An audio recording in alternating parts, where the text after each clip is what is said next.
आए दुआई है बेटी सबा हमारे दरमियान में है। आए इनसे बात करते और इनसे पूछते कि हमने इजली में क्या काम किया जिसकी ये गवाही देना चाहते हैं। आप सबका मेजर से सलाम। मेरी डिलीवरी के वक्त ना मेरे ब्लड प्रेशर का मसला हो गया था, तो ज़्यादा हो गया था।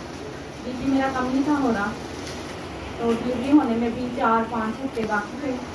तो ब्लड प्रेशर की वजह से डॉक्टर ने कहा कि जल्दी कर देना, और बच्चे को हम नहीं बचा सकते ना, तो हम लोग परेशान हो गए।